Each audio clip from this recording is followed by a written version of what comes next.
Adapun pertolongan kita di dalam nama Allah Bapa, pencipta langit dan bumi serta segala isinya, Tuhan yang setia dan yang tidak pernah meninggalkan perbuatan tangannya. Turunlah atas kita semua anugerah dan damai sejahtera daripada Tuhan kita, Yesus Kristus. Amin. Selamat pagi Bapak Ibu yang kekasih di dalam Tuhan Yesus Kristus. Kita amat sangat bersyukur mempunyai Tuhan Yesus yang begitu penuh kasih. Anugerahnya begitu besar buat kita. Rahmatnya sungguh nyata dalam kehidupan kita. Terima kasih Tuhan.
Shalom, selamat pagi saudaraku yang terkasih dalam Tuhan. Mari kita akan kembali untuk mendengarkan firman Tuhan dalam ibadah pagi ini.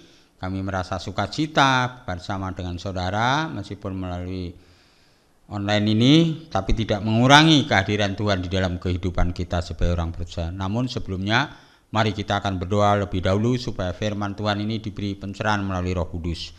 Mari kita akan berdoa. Tuhan Yesus, kami mengucap syukur dan terima kasih Tuhan kalau Engkau telah memberi kesempatan kembali pada kesempatan ini untuk ibadah bersama-sama dengan jemaat-Mu meskipun dari rumah mereka masing-masing. Kami percaya Tuhan juga hadir di tengah-tengah mereka Tuhan.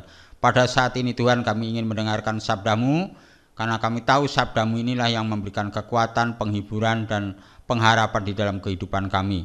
Berbicaralah Tuhan melalui hamba-Mu yang terbatas ini, supaya firman yang tidak terbatas itu akan mendarat di dalam kehidupan kami Tuhan. Terima kasih Tuhan, dalam nama Yesus yang berdoa ucap syukur. Amin. Saudaraku yang terkasih dalam Tuhan, pagi ini kita akan belajar dari surat Paulus kepada jemaat di Filipi, yaitu surat Filipi pasal 3 ayat 3 sampai 14. Kami mohon Pak Yanto untuk membacakan. Filipi 3 ayat 3 sampai dengan 14. Karena kitalah orang-orang bersunat yang beribadah oleh Roh Allah dan bermegah dalam Kristus Yesus dan tidak menaruh percaya pada hal-hal lahiriah. Sekalipun aku juga ada alasan untuk menaruh percaya pada hal-hal lahiriah, jika ada orang lain menyangka dapat menaruh percaya pada hal-hal lahiriah, aku lebih lagi. Disunat pada hari ke-8 dari bangsa Israel, dari suku Benyamin, orang Ibrani asli. Tentang pendirian terhadap hukum Taurat, aku orang Farisi. Tentang kegiatan, aku penganiaya jemaat. Tentang kebenaran dalam mentaati hukum Taurat, aku tidak bercacat. Tetapi apa yang dahulu merupakan keuntungan bagiku, sekarang kuanggap rugi karena Kristus. Malahan segala sesuatu kuanggap rugi karena pengenalan akan Kristus Yesus Tuhanku lebih mulia daripada semuanya. Oleh karena Dialah aku telah melepaskan semuanya itu dan menganggapnya sampah, supaya aku memperoleh Kristus dan berada dalam Dia bukan dengan kebenaranku sendiri karena mentaati hukum Taurat, melainkan dengan kebenaran karena kepercayaan kepada Kristus, yaitu kebenaran yang Allah anugerahkan berdasarkan kepercayaan. Yang ku kehendaki ialah mengenal Dia dan kuasa kebangkitannya dan persekutuan dalam penderitaannya, di mana aku menjadi serupa dengan Dia dalam kematiannya, supaya aku akhirnya beroleh kebangkitan dari antara orang mati. Bukan seolah-olah aku telah memperoleh hal ini atau lebih telah sempurna, melainkan aku mengejarnya, kalau-kalau aku dapat juga menangkapnya, karena aku pun telah ditangkap oleh Kristus Yesus. Saudara-saudara, aku sendiri tidak menganggap bahwa aku telah menangkapnya, tetapi ini yang kulakukan. Aku melupakan apa yang telah di belakangku dan mengarahkan diri kepada apa yang di hadapanku, dan berlari-lari kepada tujuan untuk memperoleh hadiah, yaitu panggilan surgawi dari Allah dalam Kristus Yesus. Ya, saudaraku yang terkasih dalam Tuhan, perenungan pada pagi ini adalah dari ayat yang terakhir, yaitu ayat 14 tadi, bahwa kita berlari-lari ada tujuannya. Mengapa kita berlari-lari ada tujuannya? Mari kita lihat. Saya baca ulang ayat 14. Dan berlari-lari kepada tujuan untuk memperoleh hadiah, yaitu panggilan surgawi dari Allah dalam Yesus Kristus. Ini menjadikan nats untuk tema khotbah saya pada kesempatan pagi ini, yaitu total victory, kemenangan yang penuh. Bagaimana kita bisa meraih kemenangan yang penuh, yaitu berlari-lari dalam tujuan untuk mendapatkan hadiah, yaitu di dalam panggilan surgawi. Ini merupakan suatu tujuan kita untuk beribadah, tujuan kita untuk mengikut Tuhan Yesus itu. Nah, ada 3 alasan bagaimana supaya kita mempunyai kemenangan yang penuh. Ini ada 3 alasan. Yang pertama, kemenangan lepas dari arogansi. Ini kemenangan lepas dari arogansi. Mari kita lihat di dalam ayat 3 sampai ayat yang ke-6. Mohon Pak Yanto untuk membaca ulang ayat 3 sampai ayat ke-6. Filipi 3 ayat 3 sampai dengan 6. Karena kitalah orang-orang bersunat yang beribadah oleh Roh Allah dan bermegah dalam Kristus Yesus dan tidak menaruh percaya pada hal-hal lahiriah.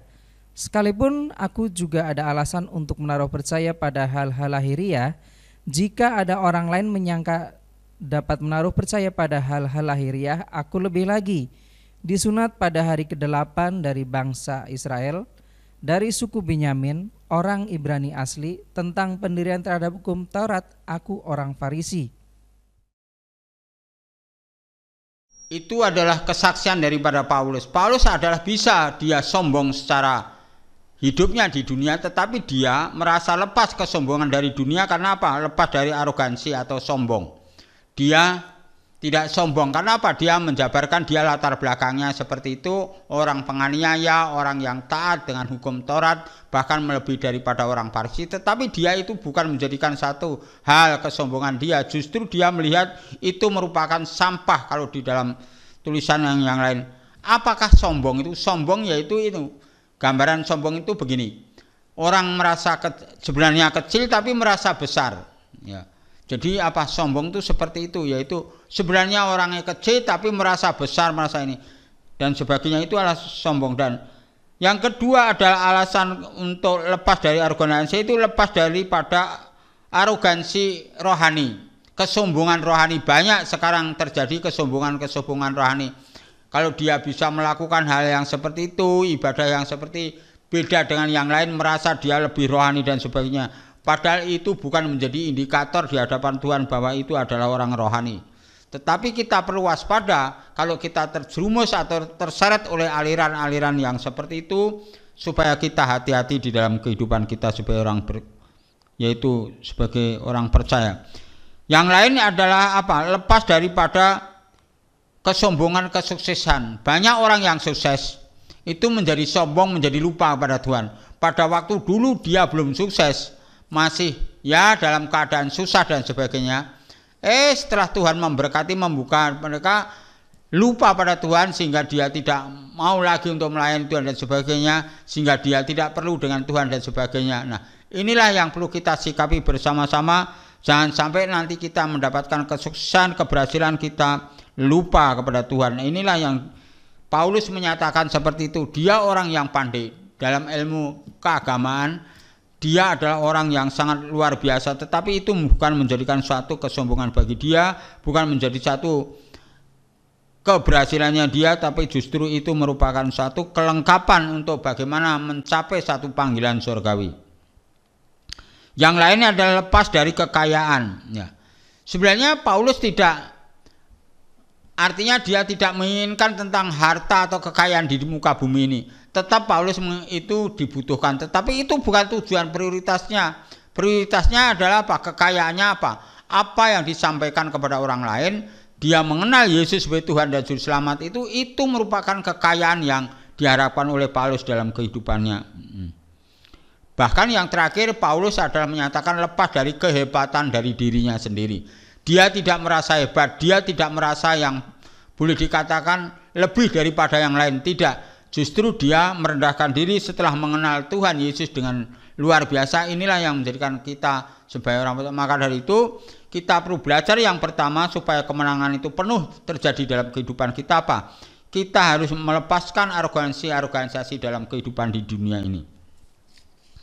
Yang kedua, mengenal Allah dengan cara yang benar. Nah ini, banyak orang mengenal Allah dengan cara yang salah. Mengapa saya katakan seperti itu? Karena orang mau mengenal Allah kalau mau diberkati, mau disembuhkan dari penyakit, itu memang boleh-boleh aja. Tetapi kalau itu menjadi prioritas dalam kehidupannya, itulah yang salah. Harusnya mengenal Allah dengan cara yang benar, yaitu mari kita lihat dalam ayat 7 sampai ayat 8. Mohon Pak Yanto untuk membacakan ayat 7 sampai ayat 8. Filipi 3 ayat 7 sampai dengan 8. Tetapi apa yang dahulu merupakan keuntungan bagiku, sekarang kuanggap rugi karena Kristus. Malahan segala sesuatu kuanggap rugi karena pengalaman akan Kristus Yesus Tuhanku lebih mulia daripada semuanya. Oleh karena dialah aku telah melepaskan semuanya itu dan menganggapnya sampah, supaya aku memperoleh Kristus. Wah, ini luar biasa, pernyataan Paulus ini luar biasa ya. Setelah dia mengenal Kristus, rupanya apapun yang dulu kejar di kehidupannya itu tidak benar, sehingga dia setelah mengenal Kristus, bahwa mengenal Kristus itu luar biasa dalam kehidupannya, sehingga bisa mengubah total cara berpikir, sehingga dia mengalami satu hal yang luar biasa. Karena apa? Karena mengenal Allah dengan benar itu adalah suatu kemenangan ya. Seperti saudara dan saya, kalau sekarang ini kita bisa mengenal Yesus dengan baik, itu merupakan satu kemenangan di dalam kehidupan peperangan di dunia ini. Inilah yang perlu kita ketahui bersama. Itu bukan kekuatan kita, itu bukan jerih payah kita, tetapi itu adalah anugerah Tuhan, pemberian Tuhan. Mari kita buka di dalam Efesus 2 ayat 8 sampai 9. Efesus 2 ayat 8 sampai 9. Efesus 2 ayat 8 sampai dengan 9. Sebab karena kasih karunia kamu diselamatkan oleh iman. Itu bukan hasil usahamu, tetapi pemberian Allah. Itu bukan hasil pekerjaanmu, jangan ada orang yang memegahkan diri. Ya. Orang Kristen memegahkan diri boleh, tetapi itu bukan menjadikan satu hal yang kita banggakan. Karena apa? Karena keselamatan yang kita pilih, kita menjadi Kristen itu bukan karena kita. Karena pengajaran kekristenan, kita bukan yang memilih Allah, tetapi Allah yang memilih kita. Sehingga kita tidak perlu ada yang dimegahkan. Karena apa? Karena Allah lah yang memilih kita. Kita tidak bisa memilih Allah, tetapi Allah yang memilih kita. Satu contoh, Adam. Adam pada waktu itu jatuh dalam dosa, apa? Apakah Adam mencari Tuhan? Apakah Adam mencari Allah? Tidak, justru Allah mencari Adam. Di mana tanya dan sebagainya, sehingga Adam merasa malu dan sebagainya. Dia karena melanggar apa yang diperintahkan oleh Tuhan pada saat itu. Oleh sebab itu, ini menjadikan dasar kepada kita bahwa kalau Allah memilih kita itu merupakan satu yang mulia, yang dikatakan oleh Paulus ini menjadikan bagian sehingga kita rawat, kita pelihara, kita jagai supaya keselamatan ini terus ada di dalam diri kita sebagai orang percaya pada saat ini.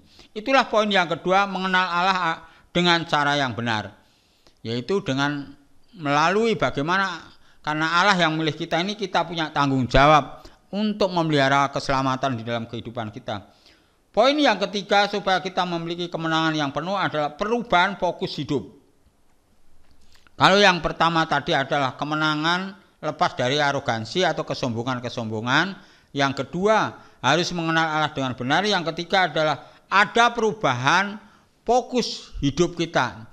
Hidup kita itu fokusnya apa? Apakah dunia, apakah Tuhan? Nah, inilah yang menjadi pertanyaan bagi kita bersama-sama. Mari kita baca kembali di dalam, kita lihat yaitu ayat 10 sampai ayat 14. Filipi 3 ayat 10 sampai dengan 14. Yang ku kehendaki ialah mengenal Dia dan kuasa kebangkitannya dan persekutuan dalam penderitaannya, di mana aku menjadi serupa dengan Dia dalam kematiannya, supaya aku akhirnya beroleh kebangkitan dari antara orang mati. Bukan seolah-olah aku telah memperoleh hal ini atau telah sempurna, melainkan aku mengejarnya, kalau-kalau aku dapat juga menangkapnya, karena aku pun telah ditangkap oleh Kristus Yesus. Saudara-saudara, aku sendiri tidak menganggap bahwa aku telah menangkapnya, tetapi ini yang kulakukan, aku melupakan apa yang telah di belakangku dan mengarahkan diri kepada apa yang di hadapanku, dan berlari-lari kepada tujuan untuk memperoleh hadiah, yaitu panggilan surgawi dari Allah dalam Kristus Yesus. Ya, ini Paulus menyatakan dia adalah fokus di dalam hidupnya. Harus ada perubahan. Kenapa? Dia harus merasakan haus akan Allah. Coba perhatikan di dalam ayat yang ke-10 tadi. Yang ku kehendaki ialah mengenal Dia, kuasa kebangkitannya. Ini ada kehausan di dalam dirinya. Bagaimana mengenal kebangkitan itu dengan baik dan seterusnya, ayat itu dan seterusnya. Nah, ini ada kerinduan akan Allah, ada keinginan dengan Tuhan, berani berkorban demi Allah, dan ada target rohani. Nah, inilah ada perubahan-perubahan itu. Yang perlu perubahan adalah pertama, kita harus haus akan Tuhan, dan yang kedua ada kerinduan akan Allah, yang lainnya berani berkorban demi Allah, dan target untuk rohani kita, supaya rohani kita dalam bulan ini, minggu ini, hari ini, atau tahun ini ada target bagaimana rohani kita itu bertumbuh bersama dengan Tuhan. Kalau tadi dikatakan dalam ayat 10 itu apa? Yang ku kehendaki ialah mengenai Dia, kuasa kebangkitannya dan persekutuan dalam penderitaannya, di mana aku menjadi serupa. Ini target target kita supaya menjadi serupa dengan Kristus. Ini target kerohanian kita. Paulus memiliki target seperti itu di dalam kehidupannya, sehingga kita harus ada semangat untuk berkorban untuk pelayanan kita, melayani Tuhan dan sebagainya, hingga itu menjadikan berkat bagi kita semua. Pagi ini kita belajar dari surat Paulus di dalam Filipi 3 ayat 3 sampai 14, ada 3 kebenaran supaya ada kemenangan penuh di dalam kehidupan kita. Yang pertama, kita harus menang lepas daripada arogansi hidup. Yang kedua adalah kita harus mengenal Allah dengan cara yang benar. Dan yang ketiga adalah ada perubahan fokus kehidupan kita sebagai orang percaya. Berani ada target rohaninya, ada kehidupan yang berkorban kepada Tuhan di dalam pelayanan, dalam rumah tangganya, sehingga mengutamakan Tuhan di dalam hidupnya. Amin. Mari kita akan berdoa. Tuhan Yesus, kami datang padamu di ibadah pagi ini. Kami mengucap syukur dan terima kasih Tuhan karena Engkau telah berbicara firman pada kesempatan pagi ini. Kami boleh belajar bagaimana pengalaman Paulus di dalam kehidupannya dalam suratnya kepada jemaat di Filipi pada saat itu, sehingga pagi ini kami pelajari bersama-sama bagaimana supaya kami memiliki kemenangan yang penuh. Ada 3 rahasia yang diungkapkan oleh Paulus supaya kami lepas daripada arogansi dunia ini yang ada di saat ini Tuhan, sehingga organisasi kesuksesan, organisasi rohani, kesombongan dalam hidup kami ini rupanya itu tidak baik karena dianggap sampah menurut pengertian Paulus. Dan yang kedua, mengenal Tuhan dengan cara yang benar, bukan hanya minta berkatnya, tetapi kita harus percaya pada yang memberi berkat itu di dalam kehidupannya. Yang ketiga, ada perubahan dalam hidupnya sehingga dia ada target rohani yang setiap saat supaya serupa kepada Kristus di dalam kehidupannya. Terima kasih Tuhan Yesus firman pada kesempatan pagi ini. Sebentar kami ingin berpisah di dalam ibadah ini dan mengakhiri. Tuhan, Kau berkati seluruh jemaat-Mu yang ada di rumah mereka masing-masing. Kau jagai, Kau lindungi dan Kau cukupkan segala kebutuhan dan keperluannya Tuhan. Kami berdoa untuk bangsa dan negara kami. Tolong Tuhan Yesus Kau berkati dalam masa pandemi ini, supaya para pemimpin sungguh-sungguh membawa rakyat dan bangsa ini selesai untuk menyelesaikan daripada COVID-19 ini Tuhan. Tolong Tuhan Yesus Kau bagi gereja-Mu menjadi saluran berkat di mana kami berada di tempat ini Tuhan. Terima kasih Tuhan, di dalam nama Yesus kami berdoa dan ucap syukur. Amin. Mari kita mohon berkat daripada Tuhan kita Yesus Kristus. Kiranya anugerah damai sejahtera dari Allah Bapa, Putra dan Roh Kudus menyertai hidup saudara, keluarga saudara saat ini sampai Tuhan Yesus datang yang kedua kalinya. Amin. Doksologi.